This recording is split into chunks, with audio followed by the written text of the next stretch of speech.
देखिए, आज शुरुआत पड़ोसी देश नेपाल की फिक्र से करेंगे। नेपाल आज जेन जी के विरोध प्रदर्शन से बेहाल हो गया है। वहां आज एक अप्रत्याशित घटना घटी जिसने पूरी दुनिया का ध्यान नेपाल की ओर खींचा।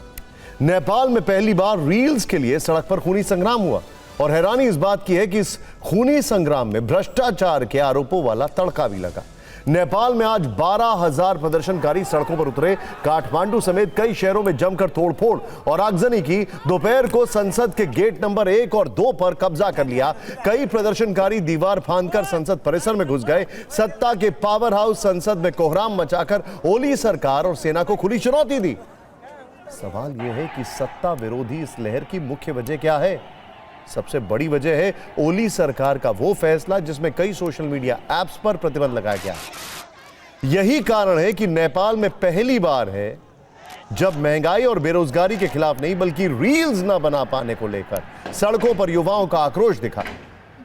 और इसमें अब तक 21 लोगों के मारे जाने की खबर है। 200 से अधिक लोग घायल हो गए हैं।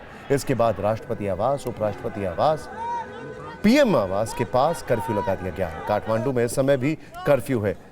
आधा नेपाल सेना के संगीनों के साए में। जेन जी किसे कहते हैं? नेपाल के जेन जी सरकार के सोशल मीडिया बैन वाले फैसले से इतने नाराज क्यों? नेपाल की इस हिंसा में घुसपैठियों वाली बात क्यों आ रही है? नेपाल पीएम ओली हिंसा के पीछे बाहरी मैसेंजर किसे बता रहे? सुलगते नेपाल में चीन और अमेरिका के बीच वर्चस्व वाली कौन सी लड़ाई सामने आ रही है? ये बातें क्यों उठ रही हैं कि काठमांडू में ढाका जैसा प्रदर्शन हो रहा है? सारे सवालों के जवाब देंगे, लेकिन पहले नेपाल से खौफनाक तस्वीरें देखिए। उग्र प्रदर्शनकारियों पर सेना के जवानों ने सरेआम गोली चलाई। युवाओं को रोकने के लिए सेना ने सामने से फायरिंग की है। आक्रोशित युवाओं ने बानेश्वर इलाके में सेना के वाहन को घेर लिया। नेपाल सरकार ने इलाके को सेना के हवाले किया। ये वायरल तस्वीरें बताती हैं कि नेपाल में हालात आउट ऑफ कंट्रोल हो चुके हैं। ऐसा लग रहा है ओली सरकार के सत्ता पलट का काउंटडाउन शुरू हो चुका है। युवाओं के आक्रोश को देखते हुए नेपाल सरकार ने कैबिनेट की इमरजेंसी बैठक बुलाई। सरकार पर फैसला वापस लेने का दबाव है। इस बीच खबर है कि नेपाल के गृह मंत्री ने पद से इस्तीफा दे दिया। बैठक में भाग लेने के बाद प्रधानमंत्री केपी शर्मा ओली को अपना इस्तीफा सौंपा। बैठक में गृह मंत्री की भूमिका पर सवाल उठाए गए थे। नेताओं ने बल प्रयोग पर सवाल उठाए थे, जिससे भारी जनहानि हुई। कहानी इससे आगे भी है। सारी बातें जानने से पहले कुछ सेकंड में जेन जी के बागी तेवर को समझ लेते हैं, जिसने सरकार के खिलाफ प्रदर्शन वाले शोले हैं। आंसू गैस, लाठीचार्ज, फायरिंग के बीच हिंसक प्रदर्शन ने ओली सरकार को बेचैन होने पर मजबूर कर दिया। नेपाल में हिंसक प्रदर्शन के पीछे वहां की जेन जी है। जेन का मतलब जनरेशन यानी कि पीढ़ी से है, और जी का मतलब है उस डेमोग्राफिक ग्रुप से जो मिलेनियल्स के बाद और जनरेशन अल्फा से पहले आता है। मिलेनियल्स वो लोग हैं जो वर्ष 1981 से 1996 के बीच जन्मे हैं। ये वो पीढ़ी है जिसने बचपन में लैंडलाइन फ़ोन और रेडियो कैसेट का इस्तेमाल किया, बाद में स्मार्टफोन जैसे डिजिटल संचार प्रौद्योगिकियों को अपनाया है। इसके बाद 1997 से लेकर वर्ष 2012 तक जन्मे बच्चे जेन जी कहलाते हैं। जेन जी ऐसी पहली पीढ़ी है जिसने डिजिटल दुनिया को पनपते देखा है और अपनाया भी है। इस पीढ़ी की हमेशा एक अलग तरह के डिजिटल प्लेटफॉर्म और सोशल मीडिया तक पहुंच रही है। यानी जेन जी का मतलब 20 से 28 साल के वो युवा हैं जो सोशल मीडिया पर सबसे ज्यादा एक्टिव हैं। नेपाल में जिनकी आबादी तकरीबन 53 लाख है, ये जनसंख्या नेपाल की कुल आबादी का 18% है। नेपाल में हिंसक प्रदर्शन का दूसरा चैप्टर है सोशल मीडिया पर बैन का फैसला, जिसने सीधे तौर पर जेन जी को प्रभावित किया। असल में आज से 4 दिन पहले 4 सितंबर को नेपाल सरकार ने फेसबुक, इंस्टाग्राम, यूट्यूब समेत 26 सोशल मीडिया साइट्स पर बैन लगाने का फैसला किया था, क्योंकि इन सोशल मीडिया प्लेटफॉर्म्स का नेपाल के संचार और सूचना प्रौद्योगिकी मंत्रालय में रजिस्ट्रेशन नहीं था। मंत्रालय ने 28 अगस्त से 7 दिन की समय सीमा भी दी थी, जो कि 2 सितंबर को खत्म हो गई थी, जिसके बाद सरकार ने इन ऐप्स पर प्रतिबंध लगा दिया। लेकिन ये बैन युवाओं की नाराजगी का बम बन गया। आक्रोश का ऐसा विस्फोट हुआ कि नेपाल की पूरी सरकार हिल गई। प्रदर्शनकारी जेन जी सोशल मीडिया पर प्रतिबंध लगाने पर आक्रोशित है। इनका कहना है कि सोशल मीडिया से इनकी जिंदगी प्रभावित हो रही है। सोशल मीडिया से होने वाली इनकी कमाई खत्म हो रही है। कई लोगों के रोजगार पर बड़ा असर हुआ है। यह भी कहा जा रहा है कि बच्चों की ऑनलाइन पढ़ाई बाधित हो रही है। विदेशों में रहने वाले अपनों से बात करना उनके लिए मुश्किल हो गया है, महंगा हो गया है। इसीलिए नेपाल के ये युवा ओली सरकार से नाराज हैं।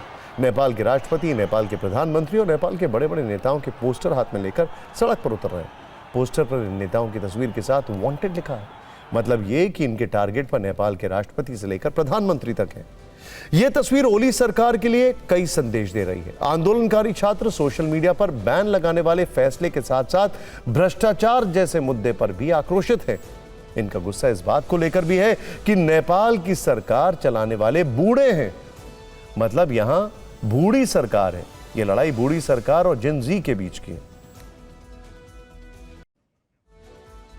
नेपाल के युवाओं या जेन जी ने बूढ़ी सरकार वाला यह विमर्श क्यों छेड़ा है, इसे भी समझना जरूरी है। रामचंद्र पौडेल जो नेपाल के राष्ट्रपति हैं, उनकी उम्र करीब 80 वर्ष। केपी शर्मा ओली नेपाल के प्रधानमंत्री हैं, उनकी उम्र करीब 73 साल है। नेपाल के गृह मंत्री रमेश लेकर की उम्र करीब 61 वर्ष। नेपाल की विदेश मंत्री आरजू राणा, उनकी उम्र करीब 63 साल है। नेपाल के उप प्रधानमंत्री विष्णु प्रसाद पौडेल की उम्र 65 साल है।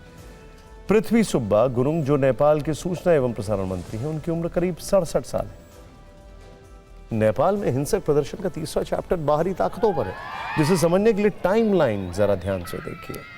नेपाल के पीएम ओली एससीओ समिट में भाग लेने के लिए चीन गए और उनके वहां से लौटने के बाद सोशल मीडिया ऐप्स पर प्रतिबंध लगा दिया गया। प्रदर्शनकारी युवाओं का आरोप है कि पीएम ओली ने ऐसा चीन के बहकावे में आकर किया और इस सब के पीछे एक अजीब सा इत्तेफाक है। कहा जा रहा है कि जितने सोशल मीडिया ऐप्स पर बैन लगाया गया है वो सारी अमेरिका की कंपनियां हैं। यूट्यूब, फेसबुक, इंस्टाग्राम, जबकि नेपाल में चीन की सोशल मीडिया एक्टिव है।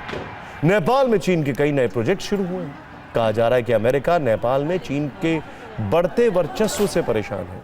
आशंका है कि नेपाल के प्रदर्शनकारी युवाओं के पीछे अमेरिकी हाथ है।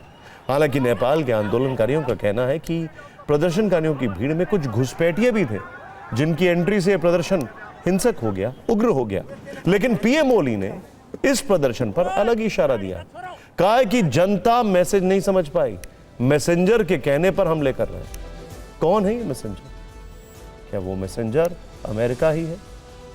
हिंसा की जांच शुरू हो चुकी है। इस बीच टीवी 9 ने से एक आंदोलनकारी ने यह भी कहा कि नेपाल में बांग्लादेश जैसा प्रदर्शन हो रहा है। प्रदर्शनकारियों का किसी पार्टी या संगठन से संबंध नहीं है, लेकिन बांग्लादेश में छात्र आंदोलन की सच्चाई क्या है, शेख हसीना का तख्ता पलट करने के पीछे पाकिस्तान का रोल क्या था, ये बात पूरी दुनिया को मालूम है। इस सब के बीच में आपको बताते हैं कि भारत के पड़ोस में कब कब ऐसे आंदोलन से वहां की सरकारों की फिक्र बढ़ी है।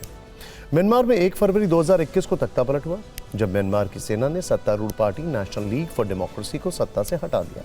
वर्ष 2022 में श्रीलंका की सत्ता विरोधी बड़ा संघर्ष हुआ, जब बड़ी संख्या में लोग सड़क पर उतरे थे, सरकार के खिलाफ हंगामा किया था। आर्थिक संकट और महंगाई को लेकर श्रीलंका के लोग नाराज थे। जुलाई 2022 में गोटबाया राजपक्षे के परिवार देश छोड़ने को मजबूर हो गया। जुलाई 2024 में बांग्लादेश में भी शेख हसीना सरकार के खिलाफ युवा सड़कों पर उतर आए। 5 अगस्त को शेख हसीना को बांग्लादेश छोड़कर भागना पड़ गया। अब नेपाल के युवा ओली सरकार के खिलाफ अल्लाह बोल रहे हैं। यहां मुद्दा सोशल मीडिया पर बैन का जरूर बताया जा रहा है, लेकिन बूढ़ी सरकार, भ्रष्टाचार समेत कई और बातें हैं जो ओली सरकार का संकट बढ़ा सकती है।